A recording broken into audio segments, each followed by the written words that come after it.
Բարի երեկո երաշնորհներ Հովնան arczepiskopos Տերտերյան, հոգևոր հայրեր, Հայաստանի Հանրապետության արտակարգ եւ լիազոր դեսպան, Լոս Անջելեսում Հայաստանի Հանրապետության գլխավոր հյուպատոս Արմեն Բայբուցյան,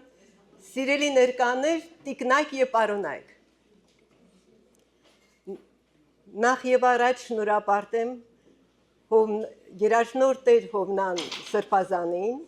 ինձ ընձեռված այս հիանալի հնարավորության համար եւ բոլոր նրանց, ովքեր նպաստեցին այս միջոցառման իրականացմանը։ Դալիճում տեսնում եմ ծանոթ, հաճելի է նաեւ անծանոթ դեմքեր, որի համար շատ ուրախ եմ, եւ դուք եք ներկաներ եւ հատկապես ընթերցողներ, որ մեր գրածները վերածում է գրվածքների ու եթե բախներս բերի, նաև սիրած գրքերի։ Մեկ տեղում տեսնում եմ տաղանդավոր տիկնանց եւ հայորդիների այդպես ներդաշնակ միաբանություն, որի համար շատ ուրախ եմ, քաղաքական գործիչներ, հասարակական գործիչներ, արվեստագետներ, դերասաններ, տեսնում եմ նաև երիտասարդ դեմքեր, որի համար շատ ուրախ եմ, եւ հատկապես կարևորում եմ իմ գործընկեր գրողների ներկայությունը եւ տեսնում եմ գրողների ստվար խումբ, մեկ տասնյակից ավելի շատ, եւ կարծում եմ, որ գրողները պետք է մեկ-մեկու ընթերցեն, զորացնեն, բարձրացնեն եւ այսպիսով ստեղծում է մի ընդհանրական հոգեվոր կապ, որը շատ եմ կարևորում։ Եվ ասում են, որ եթե ցանկանում ես ոչնչացնել մի ազգ, ապա ոչնչացրու նախ եւ առաջ նրա գիրն ու գրականությունը։ Այդ պատճառով ավելի քան կարևոր է գրականություն պահպանող, գիր պահպանող նման հայապահպան միջոցառումները։ Կարծում եմ, որ նրանց ընթացքը միշտ պետք է լինի շարունակական, բայց առավել եւս 20-ի պարտությունից եւ Արցախի կորուստից հետո, երբ մեր ժողովուրդը մի տեսակ շփոթ վիճակում է եւ մեր պետականությունը երերուն վիճակում, ավելի քան նման շնորհանդեսները օդի պես են մեզ անհրաժեշտ։ Եվ նախքան անցնելը միջոցառմանը, խնդրում եմ դիտեք հակիրճ մի տեսայերից, որտեղ արտացոլված է իմ գրական գործունեության առանցքային փաստերը։ Այսքանը։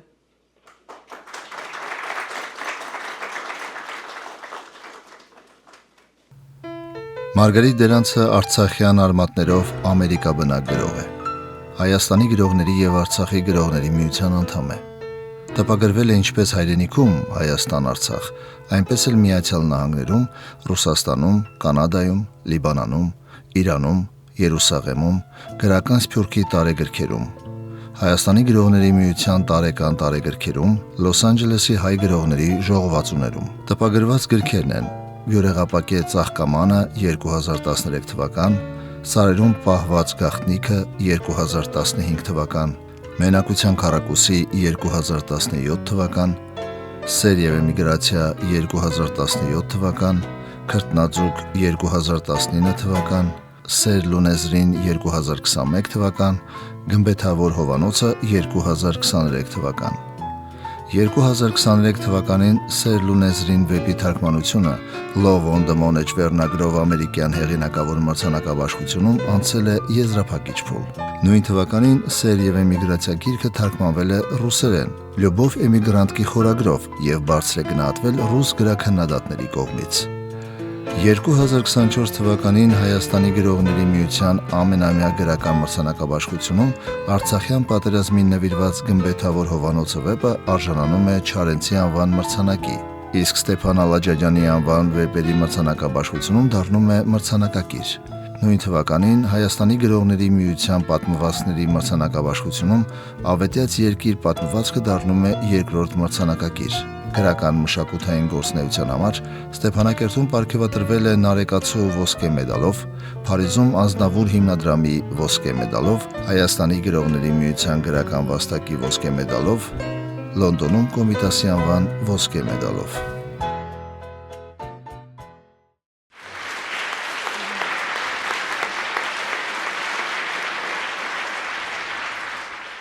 Գրականության մասնագետները, տեսաբանները միշտ կարևորում են եւ գտնում են, որ գրողի ստեղծագործությունները սերտ կապված են նրա կենսագրության հետ։ Իսկ ես ունեմ արտահայտություն, որ գրականությունը կամ կենսագրությունը նույնպես գրականություն է։ Եվ տեղին է այս պահին ասել իմ կենսագրության համար շատ կարևոր մի փաստ։ Ծնվել եմ Լեռնային Ղարաբաղի ավտոնոմ մարզի մայրաքաղաք Ստեփանակերտում, այդպես էր անվանումը խորհրդային իշխանությունների ժամանակ։ 9 տարեկանից տեղափոխվել եմ Երևան, 21 տարի ապրում եմ Լոս Անջելեսում։ Ուստի կարող եմ ասել, որ Արցախ, հայրենիք եւ սփյուռք եռամիությունը դա իմ կենսագրությունն է եւ իմ ճակատագիրն է։ Եվ այդ եռամիության տրոհումը հավասար է ինձ երատելուն եւ գիտեմ, որ դահլիճում նստած են հայրենասեր շատ մարդիկ եւ հասկանում են իմ բոլոր այդ զգացմունքները։ 20-ի պարտությունից հետո հայրենիքի ապագայի հանդեպ մեծ տագնապից, կարող եմ ասել նաեւ ահռելի մեծ ցավից ծնվեց գմբեթավոր Հովանոցը վեպը։ Եվ 21 թվականին պատերազմից 9 ամիս առաջ, 9 ամիս հետո ես մեկնեցի Արցախ եւ իհարկե դժվար էր անցնել անցակետերով ռուսական եւ հատկապես շատ դժվար էր անցնել ադրբեջանական անցակետով Շուշիի մոտ։ Եվ այնինչ տեսա Ստեփանակերտում չկար ուսումնական հաստատություն կամ համալսարան, որի վրա սև ժապավենները դրված չլինեին, բայց այնուհանդերձ Ստեփանակերտը ապրում էր բուրըն մշակութային կյանքով եւ թատրոնները գործում էին եւ Նարեկացու անվան համալսարանում եւ Արցախի գրողների միությունում տեղի ունեցավ Սեր Լուսնեզրին վեպից շնորհանդեսը եւ թվում էր, որ աշխարհում չկա այնպիսի մի ուժ, որը կարող էր կոտրել Արցախցուն, նրա կենսունակությունը, նրա մակարոնները եւ այս նույն դահլիճում 21 թվականի հուլիսին մենք հրաշալի մի ելույթ ունեցանք եւ զեկույցը դա միջազգային հարաբերությունների դոկտոր պրոֆեսոր Արմեն Բայբությանինն էր եւ Արմեն Բայբությանը նկարագրում էր թե դիվանագիտական ինչ ճանապարհներ կան փրկելու Արցախը եւ նրա ինքնիշխանությունը եւ պատկերացրեք այդպիսի հնարավորությունները շատ էին այնուհանդերձ խոսքը տալիս ենք Հայաստանի Հանրապետության արտակարգ եւ լիազոր դեսպան Հայաստան Լոս Անջելեսում Հայաստանի Հանրապետության գլխավոր հյուպատոս եւ միջազգային հարաբերությունների դոկտոր պրոֆեսոր Արմեն Բայբության նա կզրուցի գմբեթավոր Հովանոցը վեպի շուրջը որպես հասարակական գործիչ, որպես դիվանագետ եւ որպես ընթերցող Շնորհակալ եմ շատ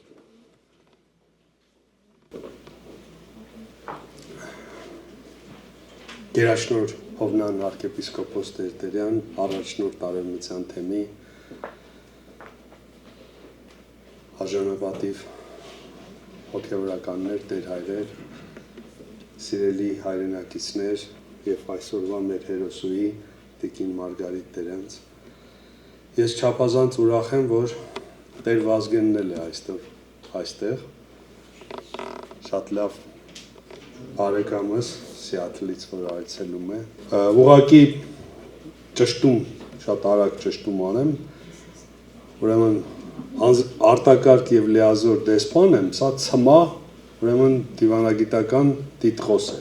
բայց գլխավոր հյուպատոսի պարտականություններս 3 տարի առաջ եմ առաքելությունս ավարտել, 3 տարի առաջ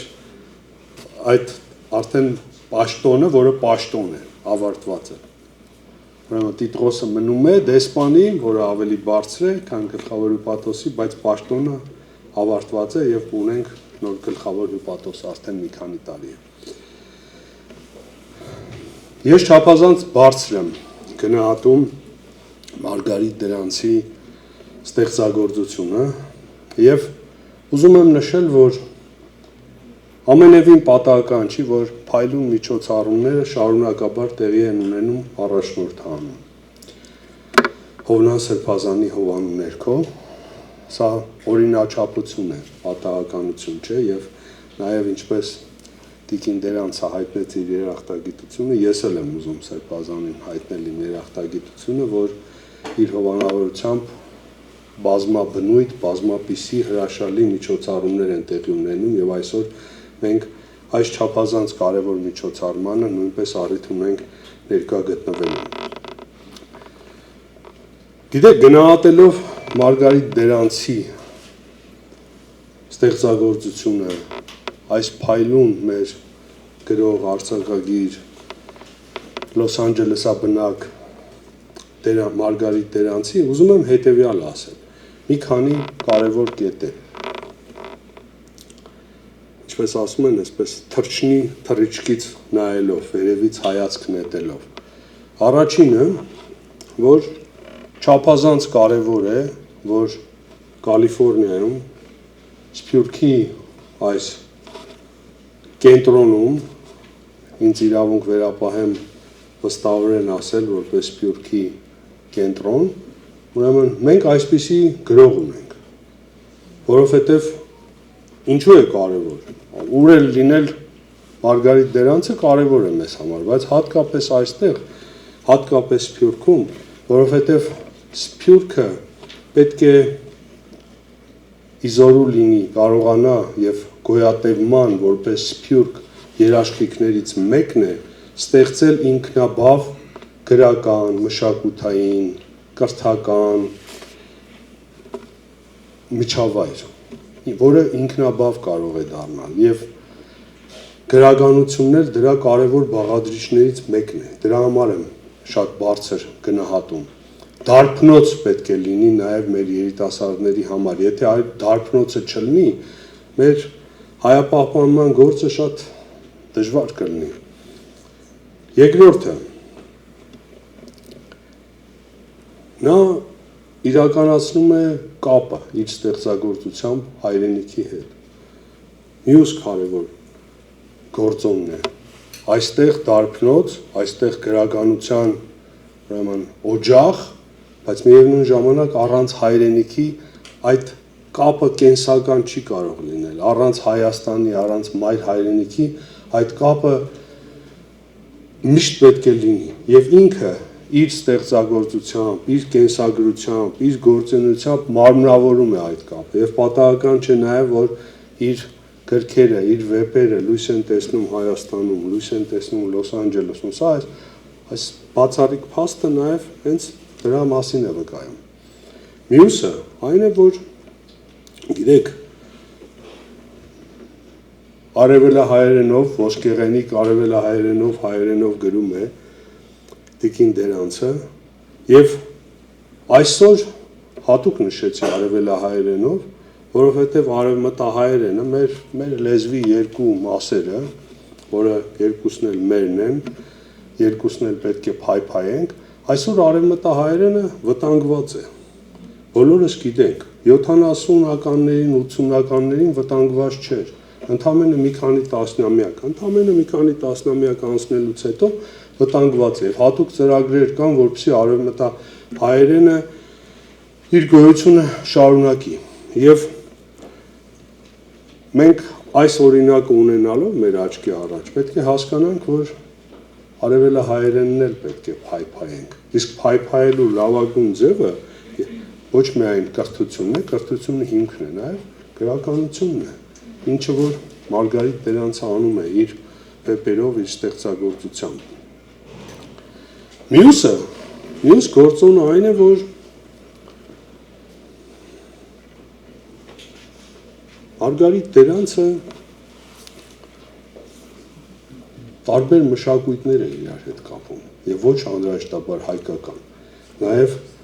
շատ ուրախ եմ, որ անգլերենով է լույս տեսել նաեւ իր գիրքը եւ ուզում եմ հույս հայտնել, որ կշարունակվի այս գործընթացը այլ ստեղծագործություններն էլ անգլերենով լույս կտեսնեն, որովհետեւ ավելի լայն ընթերցողը, ոչ միայն հայ ընթերցողը ծանոթանա ձեր աշխատանքներին եւ այդ միջմշակութային այդ կապը լինի։ Եվ երբ որ խոսեցի միջմշակութային կապի մասին, հպարտությամբ եւ ուրախությամբ պետք է նշեմ, որ Մարգարիտ Դերանցը ստացել է շատ հեղինակավոր մի մրցանակ, որ ֆիզիկապես ստանալու է մայիսի 31-ին Սանկտ Պետերբուրգում, բայց ուրեմն արդեն հայտարարվել է դա։ Դեռ խորհրդային միությունից էլ առաջ ցարական Ռուսաստանի շրջանից 190 տարվա թերթ է Լիտերատուրնայ գազետան, գրական թերթը, որին դուք ծանոթ եք, տեղյակ եք դրա մասին, գրական թերթը ուրեմն մրցանակներ է ամեն տարի բաշխում, շնորհում տարբեր կատեգորիաներով եւ Մարգարիտ Դերանցին տրվել է մրցանակ Grand Prix, ուրեմն որը կոչվում է աշխարհի գրիչ, այսպես շատ հետաքրքիր անվամբ, եւ սա ընդհանրապես գրական 21-րդ դարի գրական ժառանգության համար է, գրական ժառանգության զարգացման։ Բայց ինչու է տրվել հիմնավորումը, ինչու է տրվել հենց մրցանակը իրեն միջմշակութային կապերի զարգացման համար, տարբեր ժողովուրդների, տարբեր ազգերի միջև։ Ահավասիկ այդ կետը, որ ըստ արժանվուն գնահատվել է եւ լիտերատուրная գազետայի կողմից եւ վստահ եմ շատերդ բոլորդ կամ շատերդ գիտեք, որ Հայաստանում էլ տասնամյակներ շարունակ գրական թերթ անվան տակ անվան ներքո լույս էր տեսնում նմանատիպ մի թերթ, որը մեր բոլորիս համար կյանք է եղել։ Մենք դրանով ենք ապրել, դրանով ենք մեծացել, դրանով ենք սնվել եւ սա ինչ որ շարունակականություն է գտնում։ Սա է հրաշքը։ Ես խոստացել եմ Տիկին Դերանցին, որ կարճ եմ խոսելու, դրա համար շատ կուզենայի խոսել, բայց ուզում եմ կարճ լինել, համառոտ լինել եւ ասեմ, որ բացառիկ արժեք ունեն իր ստեղծագործությունները, ինքը որպես գրող բացառիկ է եւ խորք ունի, իր գրվածքները խորք ունեն։ Բացի ուրեմն դրանից, բացի լեզվից եւ օրինակ ինձ համար միշտ մեր հրաշալի տարբեր գրողներին հիշելով ինձ համար Աքսել Բակունցն է, միշտ ասենք Միրհավից սկսած նայում ես Աքսել Բակունցի լեզուն։ Երբ որ առաջին անգամ կարդացի Մարգարիտ Դերանցի աշխատություն եմ ասում, վեպերից, ուրեմն առաջին հերթին այդ բանը, այս ինչ գեղեցիկ է, այս ինչ մատուցում է, իսկապես հրաշք է։ Եվ մյուսը, որ ուզում եմ նշեմ, որ նշանավոր տաղանդավոր ամերիկյան գրող Էրնեստ Հեմինգուեյն է միշտ ասում, գրողը չպետք է դատի, գրողը պետք է հասկանա։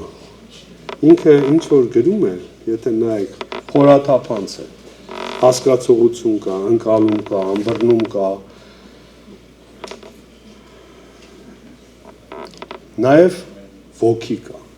նաև ոգի կա, եւ երբ որ ուրեմն Գմբեթավոր Հովանոցը կարդացի, ուրեմն կարճ պատմվածք է, որի մասին վստահ եմ այսօր կխոսվի, չեմ ուզում, պատմություն է իտալուհի Մոնայի, որը ապրում է այստեղ Կալաբասասում, Լոս Անջելեսում եւ ուրեմն մի հայ ճարտարապետի Մենուա ուրեմն Մանվելյան անունով եւ այս պատմությունը ուրեմն գիտեք ինչ պատմություն է։ Վերջում այս հայը մահանում է, իտալուհին ուրեմն շատ ծանր է տանում, ամուսինը զարմանում է, թե ինչու է այսքան ծանր տանում, եւ ամուսնու խոսքերը ինքը, այսինքն կուլմինացիան է, էլի վերջում ամուսնու խոսքներն է վերում, որ ասում է ինչ որ անծանոթ ինչ որ լեռներում խելագար մարդիկ միմյանց են սպանում եւ դու այստեղ քեզ կոտորում ես, էլի։ Ուրեմն դրանով նաեւ ուզում եմ շեշտեմ, որ ոչ միայն որ հերավոր, այսինքն Արցախը հերու էր մնացել մարդկանց մտքից, սրտից, ուշադրությունից, բայց նաեւ Մարգարիտ Դերանցը համամարտկային արժեքների կրողն է եւ դավանողն է։ Չափազանց կարեւոր է համամարտկային արժեքների եւ հայրենասիրության։ Այս կետով հայրենասիրության ավարտում եմ խոսքս եւ ամենայն հաջողություն եմ մաղթում բոլոր հետագա գործունեության մեջ։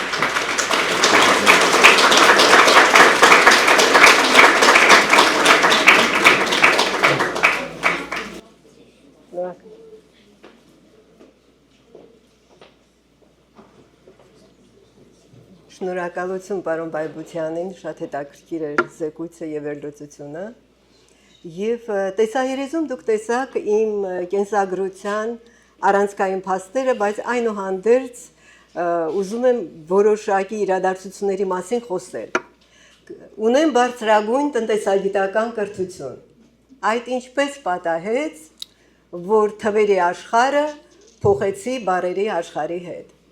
Թերևս պատճառներից մեկն է, որ մանկուց, վաղ մանկուց կրքոտ ընթերցող եմ եղել, նույնիսկ կարող ենք հումորով ասել մոլերանտ ընթերցող եմ եղել։ Բայց թերևս սա պատճառներից միայն մեկն է։ 2003 թվականի սեպտեմբերին երկու զավակներիս հետ ժամանում եմ Լոս Անջելոս, սիրելի ամուսնուս, երեխաների հորկորուստից հետո եւ բնականաբար անսփով վշտի մեջ էինք։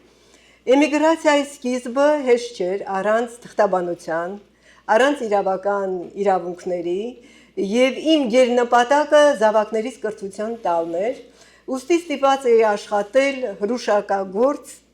խնամակալ երեխաների, մեծերի եւ այլն, բայց չեմ ուզում շատ այդպես մանրամասնել իմ պանդխտության բոդիսականը։ Դալիճում շատ են էմիգրանտներ։ Ես գիտեմ, որ յուրաքանչյուրդ ունեք ձեր պատմությունը, որը միայն ձերն է եւ տարբերվում է ուրիշի պատմությունից։ Եվ հոգեբանները հետաքրքիր այդպես միտք են հայտնում, որ կյանքի դժվարագույն իրավիճակում մարդու մեջ զարթնում են ի վերուս տված պարգևները, այսինքն սահմանագծային իրավիճակում, և անհույս, այդպես անքուն գիշերներում լույս ծագեց, որն էր այդ լույսը, ես սկսեցի գրել, Տերը առաջնորդում էր ինձ, ես գրում էի և դա ինձ օգնում էր ապրել, մաքարել, ապրել և ամբողջական դառնալ։ Եվ այդ տարիներին օրինակ գրել եմ նման արտահայտություն. տառապանքը կարող է մեզ կոտրել, բայց ոմանց իմաստացնում է, շատերին բարոյապես խորտակում և կործանում, իսկ ընտրյալներին բարձրացնում մինչև Հիսուսի խաչը։ Կամ գրել եմ, եթե ունենանք աստվածային հայտնատեսության աննշան մասն անգամ, որ դրված է մեր մեջ, մենք այլ ճակատագիր կունենանք։ Եվ դա վերաբերում է եւ ազգին, եւ անհատին։ Իհարկե, այդ ամենը ես համարում էի խզբզոցներ, երբեք չէի պատկերացնում, որ մի քանի տարիներ անց այդ մտքերը կարտացոլվեն իմ վեպերում, վիպակներում, պատմվածքներում եւ գրքերում։ Իսկ հիմա մենք շատ հետաքրքիր ելույթ ունենք։ Դաշնակահարուհի Սուսաննա Սաֆարյան, Տարոնցին, հանդես է եկել որպես մենակատար, կոնցերտմեյստեր, մանկավարժ, դասախոս, դաշնամուրային երաժշտության տեսաբան եւ խմբագիր։ 84 թվականին արժանացել է Անդրկովկասյան երաժշտական մրցույթի լավագույն նվագակցողի մրցանակին։ 95-ից համարվում է Կալիֆոռնիայի երաժիշտ ուսուցիչների կազմակերպության ակտիվ անդամ եւ եղել է ժյուրիի նախագահ։ Եվ ներկայացրել է հայ կոմպոզիտորների երաժշտությունը ամերիկյան լսարաններում։ Իմ կողմից կարող եմ ասել, որ Սուսաննա Տարոնցու խմբագրությամբ Արամ Խաչատրյանի մանկական ալբոմը շատ եմ գնահատում, որովհետև Տիկին Տարոնցին ճշգրտել է օտարերկրյա հրատարակչություններում թույլ տված վրիպակները եւ խեղաթյուրումները։ Սուսաննա Տարոնցին այսօր նա մեզ համար կնվագի Արնո Բաբաջանյանի Մեղեդին։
Բրավո։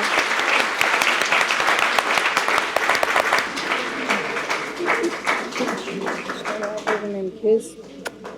սրտե, ես շատ հուզված եմ Մարգարիտ պատմածների կարդալուց, ես ուզում եմ երկու խոսք ասել դրա մասին, որ ինչքան ներթափանցող, հոգեբանական և կնոջ կերպարների մեջ, այսպես ասած, շատ հմուտ և գեղեցիկ, պես որ ես սիրով այսօր ևիթ ունեցա, իհարկե կներեք, որ դաշնամուրը մի քիչ Ամեն ինչ լավ է, բայց հաջորդ անգամ երևի ավելի մեծ ծրագրերով։ Շնորհավորում։ Գմբեթավոր Հովանոց վեպը շատ հետաքրքիր պատմություն ունի եւ սեր կապված է Արցախի տեղի ունեցած վերջին տարիների իրադարձության հետ։ Վեպը տպարան է մտել 22 թվականի դեկտեմբերին, երբ որ ադրբեջանական իշխանությունների կողմից տեղի ունեցավ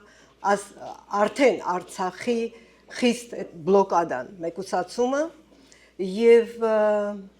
գրքի շնորհանդեսը տեղի ունեցավ Հայաստանի գրողների միությունում սեպտեմբերի 26-ին եւ այդ ժամանակ իմ սիրելի արցախցիներս անցնում էին Հագարի կամուրջով եւ սա մի միջոց էր, որպեսզի մտավորականները հավաքվեն եւ միջոցներ ձեռնարկեն արդեն Հայաստանի սահմանին մոտեցող մեր սիրելի արցախցիներին։ Դալիճում շատ են արցախցիները, հասկանում եմ ձեր զգացմունքները եւ հասկանում եմ այն ամենը, ինչով դուք անցել եք։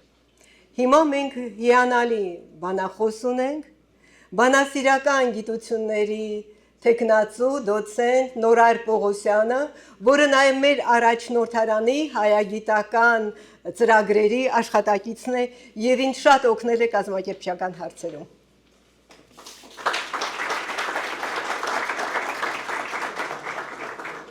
Շնորհակալ եմ անչափ։ Երեկոն նվիրված է տիկին Դերանցի ուրեմն այստեղ գից Արցախյան, այսպես առումով ստեղծագործությունների նախ եւ առաջ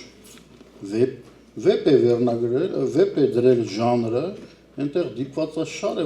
որոնք բոլորը նովելների կամ պատմվածքների տեսքով մեկ գրական, գեղարվեստական, այսպես ամբողջություն են կազմում, ես կփորձեմ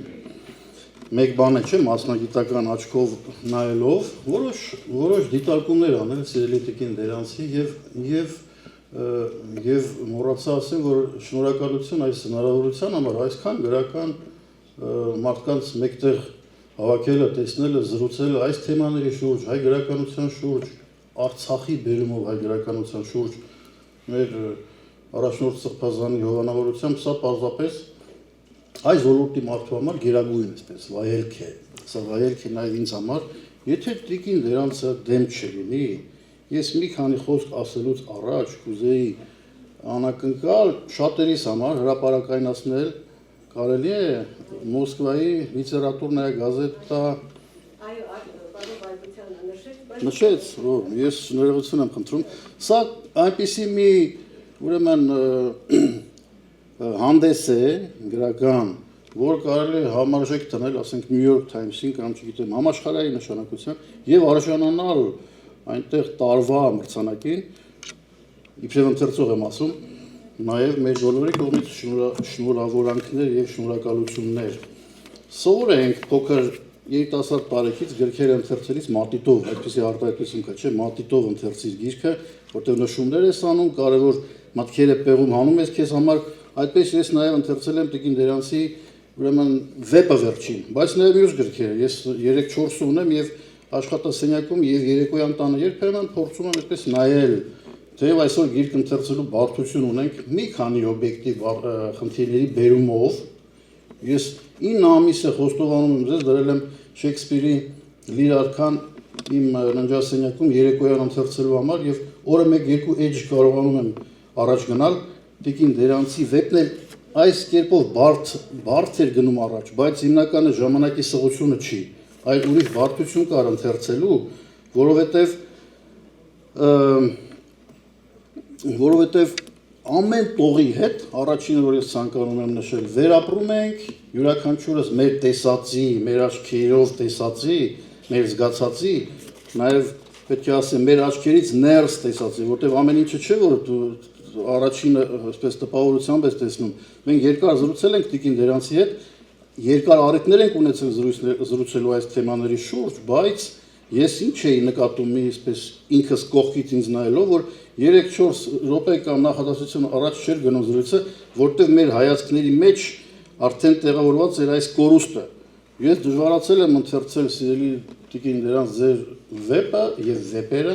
այս կորուստի ցավը վերստին ապրելու բերումով, որտեղ այն կերպարները, այն դիպվածաշարը, այն դեպքերը, պատերազմի նկարագրություններ կան, հստակ մարդիկ կան, ես չեմ կարող ասել որքանով են դրանք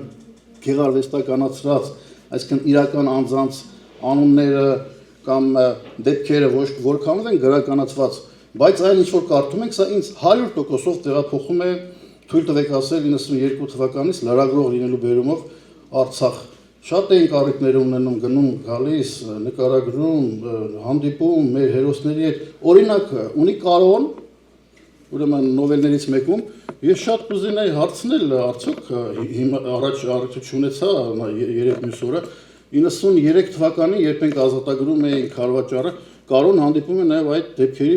մասին պատմելիս։ Արդյոք նույնն է, որ երբ դարձավ Շուշիի պարետը եւ հետո ցավոք 93-ի վերջին արդեն Հորադեզի կողմերում զոհվեց, ես չգիտեմ արդյոք նույնն է։ Այսինքն հարցը այս է, թե ինչքանով են իրական այդ մարդիկ, ինչքանով են գեղարվեստականացվել հեղինակի կողմից, բայց ամեն դեպքում դրանք ամբողջությամբ, էությամբ մեր աչքերի հայացքով, տեսածով տեղափոխում են արցախյան իրականության մեջ։ Սա գրական, գեղարվեստական, չասեմ շնորհն է, բայց ոչ Տիկին Դերանցի։ Երկրորդը այն շատ անմիջական է։ Հատուկ ես այնտեղ, գիտեք, բանադարձություններ, մակդիրներ, այսպես հատուկ ճիք, այսպես ուռճացրած ցույց տալու, որ իբրև թե տեսեք ինչ գրական հնարքների եմ տիրապետում, ես չեմ հանդիպել, բայց ընթերցել եմ սահուն,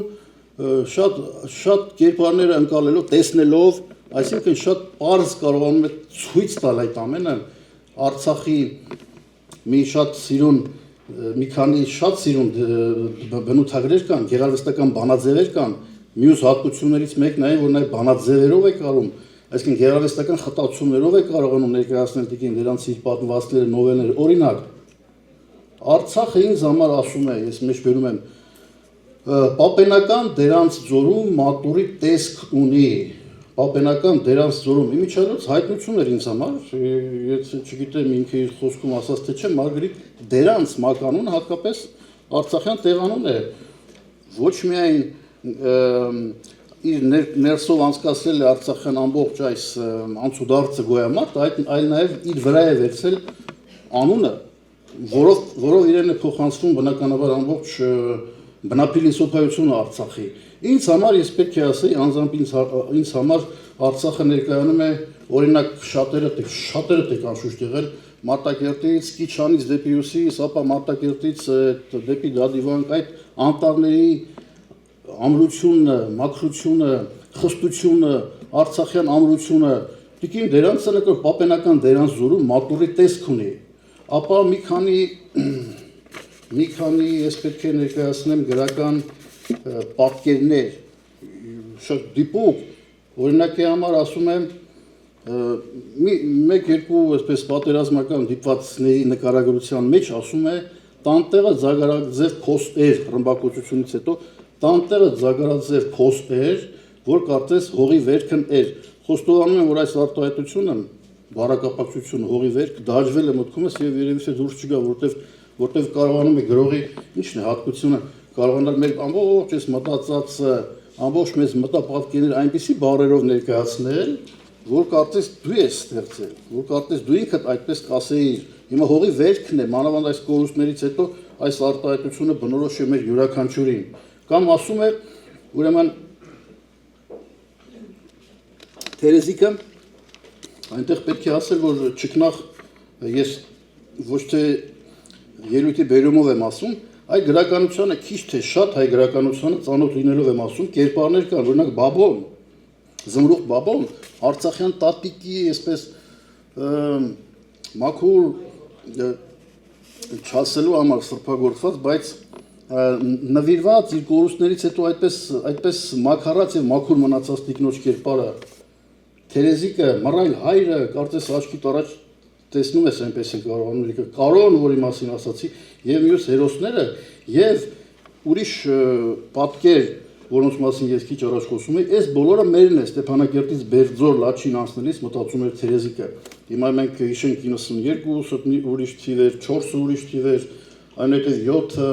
այնուհետև 2004-ը, 10-ը աստիճանաբար մեր մեջ եւ այնտեղ տեղում, ողի վրա տեղի ունեցան այս գիտեք իրավիճակային փոփոխությունները։ Շատ հասկանում եմ, թե ինչպես 94-7 թվականներին որևէ մեկը Շուշիից Լաչին անցնելիս առաջինը դա այս բոլորը մերն է, հիմա այսա մի պատկեր է, որ մեր բոլորի սրտից է բխում։ Շատ կարելի է խոսել, գմբեթավոր ես շատ ուրախ եմ, որ հատկապես գմբեթավոր Հովանոց է դրվել գրքի վերնագիրը, որովհետև դա գեղարվեստական առումով կարծես մի փոքր առանձնանում է արցախյան պատկերներից, բայց ամբողջը դիպվածաշարի կենտրոնն է։ Մի ճկնաղ այդպես դրվագ է մանավանդ անակնկալ վերադարձը հայրենիք, երբ երկար բարակ չի նկարագրում, թե ինչպես սկսվեց պատերազմը, ինչպես այսպես արևմտյան ամերիկյան կամ մեքսիկյան հողումի տաքուկ կյանքը թողնելով վերադառնում է այդ 50-ամյա արցախցին թերևս, արցախցին հայրենիք եւ անմիջապես վերապրում է այդ բոլոր ցավերը, որոնց մասին քիչ առաջ ասաց Տիկին Դերանցը։ Ես հանձն եմ առնում հետագայում ավելի գրավոր խոսքով ներկայացնել գրականությունը, նաեւ այսպես գրականագիտական ինչու՞ չէ վերլուծումներով, լեզվի վերլուծումներով, բանադարձություններով, կերպարների մատուցումով, բայց այս պահին պետք է ասեմ, որ սա մաքուր, զտված, գեղարվեստական արցախյան գրականության տարեգրություն է ինձ համար։ Ուրեմն նորից ասեմ, արցախյան տարեգրությունը մենք կարող ենք օրերով, ժամերով վերականգնվել վերածված գեղարվեստական տարեգրության։ Եվ պետք չեն շատ հաճախ մենք լսում ենք, տարբեր առումներով ենք լսում ինքնության, մեր ազգային էության, այս օրերում որոշ զիջումների պետք չեն ուրեմն քաղաքակրթության ընթരാճ գնալու որոշ ներքուղ զիջումներ եւ այս գրականությունը ինձ առիթ է տալիս ասելու, որ պետք չեն բնավ, որ մենք մեր ներքուստ ընկրկենք։ Եվ ամենակարևոր դասը, որ ինքս առա յուրաքանչյուր տող ընթերցելիս, որպես շատ լավ ամփոփում է սա ինձ համար, լավ ընթերցում ես այսպիսի մի արվեստաբանության մեջ եւ առասարակ փիլիսոփայության մեջ, գրականագիտության տեսական գրականության մեջ այդպիսի հարցադրում կա։ Ինչու է գրող գրում։ Օրինակ ինչու ես չեմ գրում, թե ունեմ գրական որոշ փոքրիկ արցակ տողեր, աջողված կամ չէ։ Ինչից է որ գրում է։ Քիչ առաջ Տիկին Դերանցը ես պետք է խնդրեի ծավալվեր հետագայում այս մասին, լավ է որ քիչ առաջ մի քանի նախադասությամբ կարողացավ բանաձևել։ Հիմա իմ կարծիքով գրում է իր մեջ կուտակված Արցախցու եւ Արցախում լինելով Արցախյան այս բոլոր տարեգրությունը իր մեջ կուտակված էներգիան միջից պարպելու եւ մեզ փոխանցելու մղումով գրական ձևով մեզ իրենից օտարելու այդ ամբողջ էներգիան յուրաքանչյուրս մեր մեջ ունենք իրենից օտարելու եւ մեզ փոխանցելու եւ այդ առումով է ես որ ցանկանում եմ ինձ համար իբրև ամփոփում ներկայացնել, որ ոչ միայն պետք է խոսել այս մասին, խոսել, ներկայացնել, գրել, գրքեր տպել, այլ սա առիթ է ուխտ անելու համար յուրաքանչյուրս մեր ներսում այսքան մարդ, 10 այսքան մարդ, բոլոր արցախցիներով, Հայաստանը, Սփյուռքում, ցանկացած վայրում ապրող հայրենիներով ներքուստ ուխտ անենք մենք մեզ համար ամեն մեկս եւ դա կդառնա արդեն էներգիա չհաշտվելու այն կորուստների, այն իրավիճակի հետ, ինչ որ Տիկին Դերանցի վեպում դիպվածաշարում հանդիպում ենք, որովհետեւ դրանից կարելի է բխեցնել մեր հետագա գործունեությունը առհասարակ։ Եվ պիտի մաղթենք այս իմաստով նաև շարունակական լինի Տիկին Դերանցի ստեղծագործությունները, նաև մեզ բոլորիս այդ չհաշտվելու ուխտ տարած լինելը լավատեսության եւ գործի մղելու բերումով։ Շնորհակալություն։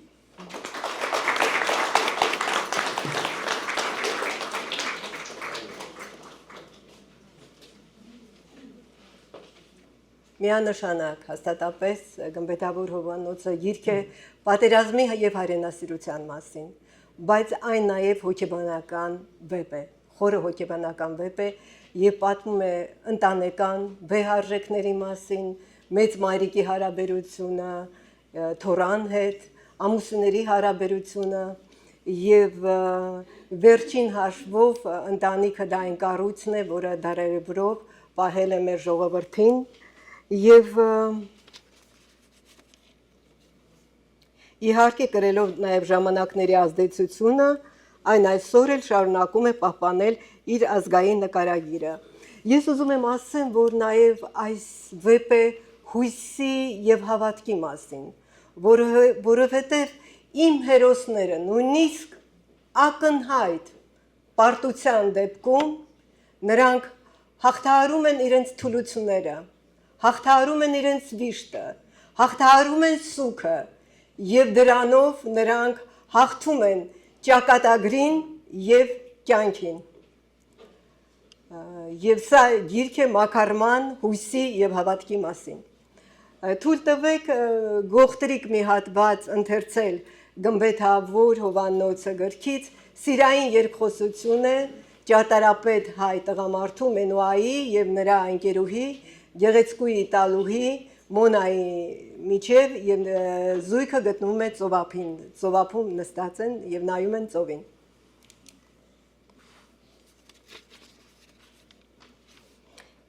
Քեզանից կախարդանք է հոսում, հրաշք այս վայրը դարձնելով անրջային, ասաց Մենուան։ Սա սերն է, սիրում եմ քեզ, շշնջաց կինը։ Սեր, կիսահեգնական պատասխանեց տղամարդը։ Ավելի բարձրագույն սիրո տեսակ կա, անձնականից բարձր։ Չկա, կտրուկ ասաց Մոնան։ Կա, սերը մերձավորի, հայրենիքի, վերջապես Աստծո հանդեպ։ Իսկ տղամարդն ու կինը, որ խենթի պես սիրում են իրար, մեկ էլ տեսար ատում են ու դառնում են թշնամիներ։ Դու սիրում ես կնոջդ։ Կինս եւ դստրիկս կյանքիս ամենակարևոր աղջիկներն են, իսկ որդիս կյանքիս առանցքը, ժպտաց տղամարդը։ Կնոջ սիրտը ճմլվեց։ Նրա կյանքում եղել են ոչ կարևորներ ու նա իրեն ոչինչ զգաց։ Իսկ դու սիրում ես ամուսնուդ Մաքին։ Մեր ամուսնությունը անհետեթություն եղավ։ Կարևորը հումորը չկորցնելն է, այլապես ամուսնությունն էլ կվերածվի հիմարությամբ լի տանջանքի։ Տխուր քմծիծաղեց կինը, փորձելով իրենից վանել տղամարդու կարևոր աղջիկների մասին միտքը։ Մեր արարքը սխալ է մեր մերձավորների հանդեպ, ինքն իրենից հիասթափված ասաց տղամարդը։ Կինը փարվեց տղամարդուն։ Սա ամենաճիշտն է, որ եղավ ինձ հետ։ Հիմա աշխարհի բոլոր կողմերում մարդիկ մեռնում են կովիդից, իսկ դու խոսում ես իմ պարտականությունների մասին։ Վաղը ես կարող եմ մեռնել։ Երբ մեռնեմ, հուսով եմ գաղափարներդ մի կողմ դնես եւ ծաղիկներ կբերես շիրմից։ Չնայած ընտրեցի այս կտորը, որպեսզի դուք իմանաք, որ սա վեպ է ոչ միայն պատերազմի, այլ կյանքի, ընտանիքի եւ տարբեր հարաբերությունների մասին, հոգեբանական վեպ է, եւ սա իմ Գմբեթավոր Հովանոցը, սա իմ ամենակերպարային վեպն է, մոտ 60 կերպարներ կան, եւ թե ինչ պատահեց իտալուհու Մոնայի եւ հայ Մենուայի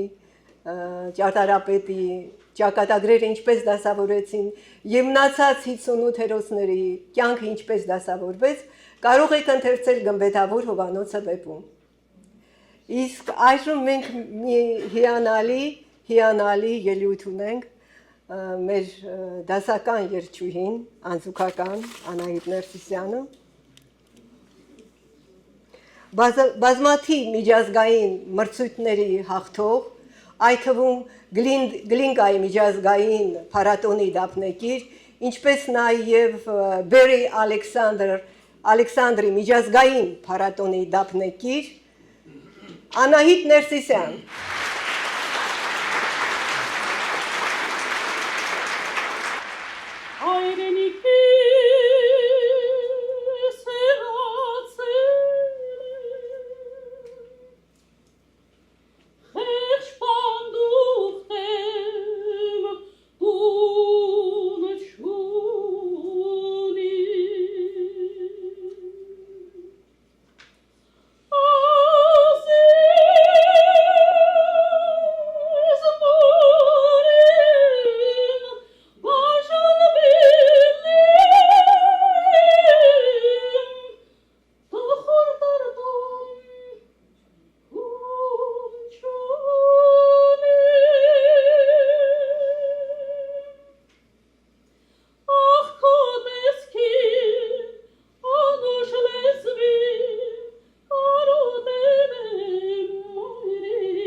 Բրավո։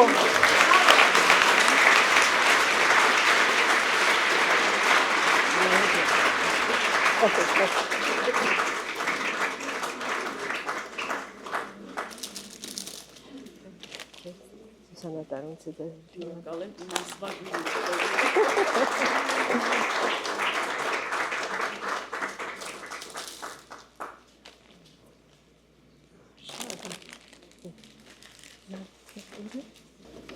Մեր երեկոյի զեկուցաբերներից է պարոն Ռաֆի Մելքոնյանը, մշակութային գործիչ, հրապարախոս եւ կրկնակի բանասեր, Հալեպի եւ Երևանի զույգ համալսարանների բանասիրական ֆակուլտետներից։ 1980-ից եւ 85 թվականներին Երևանի պետական համալսարանում սովորելիս կոմունիստական ապազգային տիրապետության ներքո նա 3 տարի տարել է անխոնջ աշխատանք հայկական ազատ մշակույթ եւ ազգային քաղաքական միտք տարածելու համար, որի պատճառով խիստ հալածանքի է ենթարկվել սովետական իշխանությունների կողմից եւ բանտարկվել է որպես սփյուռքահայ միակ ալախոհը։ Համազգային կրթական եւ մշակութային միության անդամ է 78 թվից, եղել է գրական մշակ եւ 78-ին հիմնել է Քամիչլի Օվասիս պարբերականը, 2006-ից 2009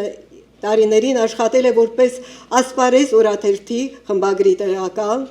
անկազմակերպել եւ ղեկավարում է համազգային Գլենդելի գրքի ակումբը եւ դասախոսություններով հանդես է եկել Սիրիայի, Քուվեյթի եւ Միացյալ Նահանգների տարբեր քաղաքներում։ Ռաֆի Մելքոնյանը կներկայացնի Մարգարիտ Դերանցի քրտնաձուկ ժողովածուն։ Ռաֆի Մելքոնյան։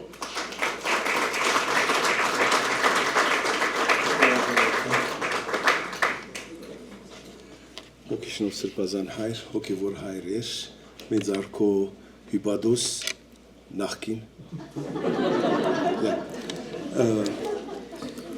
Ամեն ինչի առաջ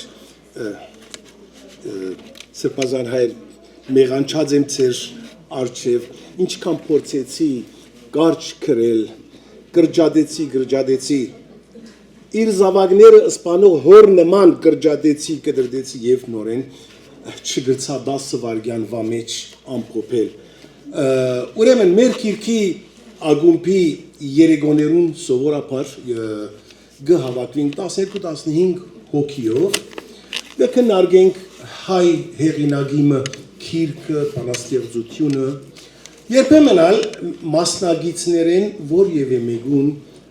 ստեղծագործությունը կքննարկենք։ Օր մնալ նվիրած էինք մեր սիրելի մեծարյալին իր քրագանության եւ այդ օրը ներկաներուն թիվը ոչ թե սովորականի նման 10-15 հոգին, այլ ճիշտ կրնաբադիկը։ Սրահը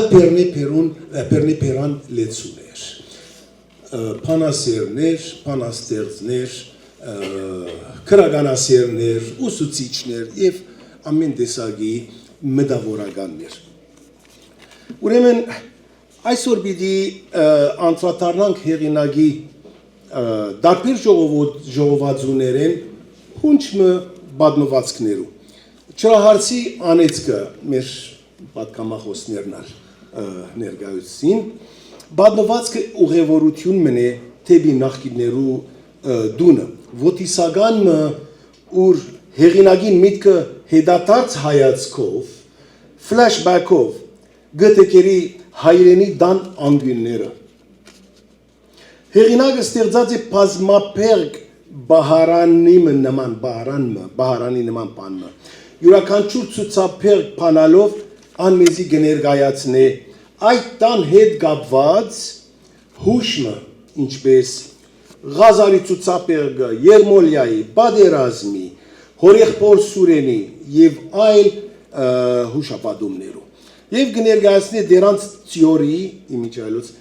ոչ թե դերանց ձորի, այլ ծյորի, անցած բայց չխամրած գյանքի բադմությունը։ Ինչ-որ արևմտա հայերեն խոսի մատ իմ խոսքս է, ինչ-որ արևելա հայերեն գարտամ մեջբերում է։ Մանկությանս բակներ, թեթենու սաղարդները ձգվել էին կտուրից էլ վեր, մինչև երկինք, դարիվայր բակի վերին հատվածը պլուզվել, գրադ համագարքի ականից, վիրավոր, բայց դեռ կանգուն զինվոր էր հիշեցնում տունը։ Գծանոթանանք դրանց ծյորի դեր մեծ բաբ դեր մանվել քահանայի որդի Ղազարի գերբարին։ Գուցե գերբար չէ, այլ իսկական մարդ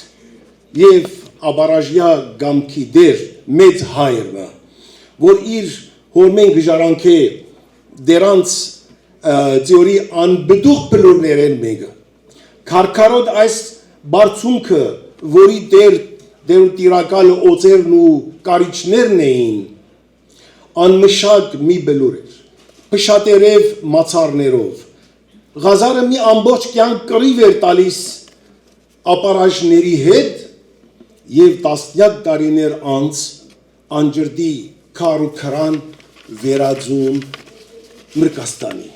այդպիսին էր Ղազարը։ Հեղինակի լուսնյակ դադիգը, հետաքրքրական գերբարը։ Մեր ընկերնալ հիշեց լուսնյակ դադիգը։ Դրանց ծյորը վիպականացուցած է եւ անոր մասին հյուսած է հեքիաթներ, սողուններու ներողություն, ան կբադներ, ասին լուսնյակ դադիգը, կբադներ վայրի մասին, ուր հերավոր անցյալին, այնտեղ կաբրին հազարան բլբուլը, սողուններու թակուհի ղարմաշ օծը, եւ շատ հերավոր անցյալին, հեղինակին, նախնին, գուցե Կերտաստանին, նահապետը, հանդիպած է հրեղեն աղջկան, ու տադիգը նույնիսկ երկ հորինած է այս դերանց ծորի մասին։ Մին էլ տեսա դերանց ծորումը, մի ղաշանք աղջիկ, գանաչ կարմիր շորումը։ Այս երկին ժամանակ ըստ հեղինակին տադիգը միշտ մատնացույց կնե երեխայինը, մեր այսօրվա մեծարյալն է այդ երեխային։ Բադմվածքը գհավերժացնե մեր ասկը հուզող բատմական իրողություններ, Արցախի քոյամարդի օրերեն փաստակրության նման, որ գրնա ծառայել որպես ժամանակվա անցուտարցերու աղբյուր։ Արցախյան բادرազմի թեժ ժամանակն էր, Ստեփանակերտը շրջապակման մեջ էր, խանութները փակ էին, դատարկ, ցանկի ու մահվան այդ գրվում ամայությունն էր քաղաքի տերն ու տիրակալը։ Այդ դժնդակ օրերուն բադմվածքին գլխավոր հերոս հորեղբայրը Սուրենը մեծաթիվ հավ գբահե փագին մեջ փոքրիկ զավակներ ունեցող թրկիցներուն օգնություն ցուցաբերելու համար բայց պատերազմի ծանր օրերուն հավերեն շատերը կհիվանդանան թրջուններու համաճարակ էր որ մի փախուստ չկար այլևս անկարելի էր թրջունները բահել ուրեմն հորեղբայրը առողջ հավերը փրկելու համար ագին մեկ անգինը գցանկաբադե եւ հիվանդ հավերը այնտեղ կբահի Արավոտ կանուխ երբ հորեղբայրը դուրս գուքա առողջ հավերուն գերագրելու իհարկե հիվանդ հավերը գերագրել անիմաստ է արդեն անիմաստ է գուտ դալը այդ խղճահարությունը այդպես կաստե մեծ հորը վրա առողջ հավերու բույնեն իր ջամփան գշեղե ու գետա հիվանդ հավերուն գերգուդա եւ այդ վարգյանին հենց այդ պահին Շուշիից սկսվում է գրած համագարքի ահասարսուր ռմբակոծությունը Երգիրը փախչում է ոտքերի տակից իսկ հերթական արգի բայթունից իսպար ավերվում է առողջ հավերի բույնը Ուրեմն այդ խղճահարության պահը փրկեց հորը հիվանդ հավերը փրկեցին հորեղբայրը Շատ քիչ բան պիտի պատմենք Սուրեն հորեղբոր էության մասին ժամանակի սուդյան մեկ թե Սուրեն հորեղբայրս վաճառում է ունեցած չունեցածը Արցախյան բادرազմի ամենաթեժ ժամանակահատվածում հրաժարվում ապահով կենսակերպից, որին հասնելու համար դկնաջան աշխատել էր ամբողջ մի կյանք։ Ներդնում է ձերության վերջին հոգեպահուստը, ապա փող հայթայթում պարտքով,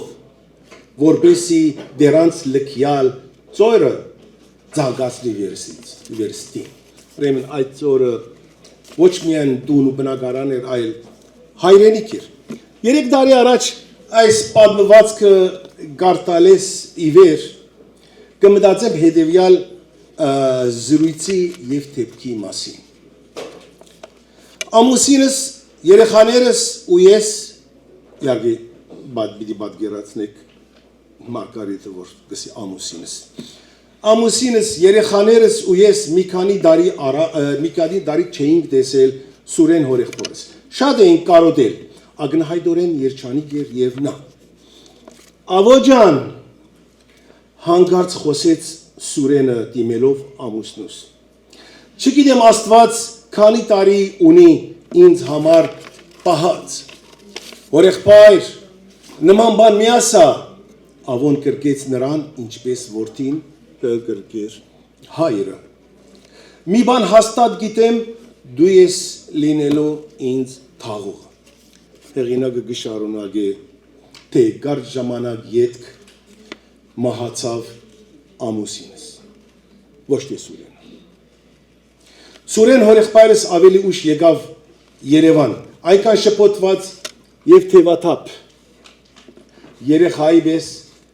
անօգնական։ Ես պիտի մեռնեի, մռնչում էր Ալևորը, ոչ թե Ավոն։ Հիմա ով ինձ կթաղի։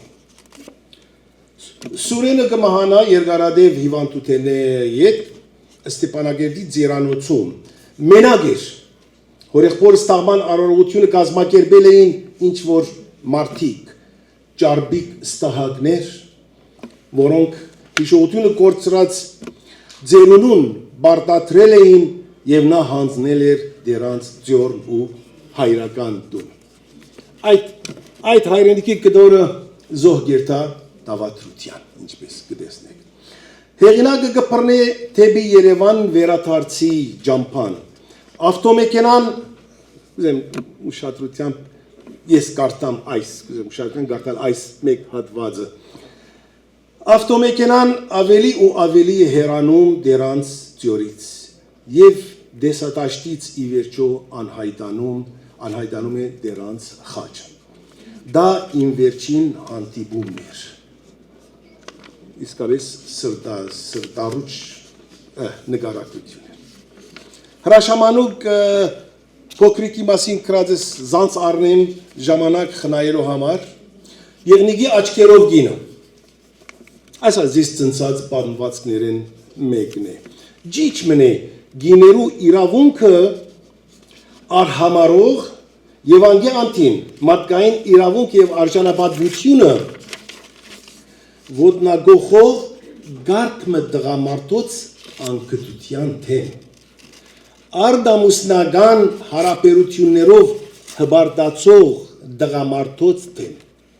Տանմը, որ շատ քիչ գարձարձվի հայ մտավորականության կողմ է։ Կոնե ես չեմ հանդիպած մտավորականություն, որ արձարձի, ինչպես կսեն, սիրած բահող մարդոց հարցը։ Բադմվածի գլխավոր գինը նուվար անօրինական գերբով Միացյալ Նահանգներ դեղափոխված ամուսնացած է հայ դղամարտումը հետ, կաշխատի որպես հավաքարար բենզագայանի մեջ։ Ամուսինը Գարոն գինն ու երեխան հաճախ ձեձերով կփորձե իր առնականությունը հաստատել, իր կնոջ նուբարին անօրինական կարգավիճակը շահագործելով։ Գարոն կապվել էր բենզագայանի գիշերային գանձապահ Սինդի անունով կնոջ հետ և իր առնականությունը կտեսներ օդար կնոջ մոտ։ Նա նկատել է իմ ուժն ու արժանիքները, ինչ կազարմանալու, այդպես էլ պիտի լիներ։ Բենզագայանի մշտական հաճախորդներին որսորդ ջո, որ բենզին լեցնող անցորդ մներ պարզապես, ականադես ըլլալով ձեզի թեփքերեն մեգուն։ Չի հանդուրժեր կարոին անկուտ վերապերմունքը կնոջ հանդեպ։ Գմիչամիդե եւ գարկիլե ձեզը։ Ջո գորոշե փրգել խեղճ կինը, անոր հետ գգնքե ցևական ամուսնություն եւ անոր գշնորե Ամերիկայի մեջ ապրելու օրինական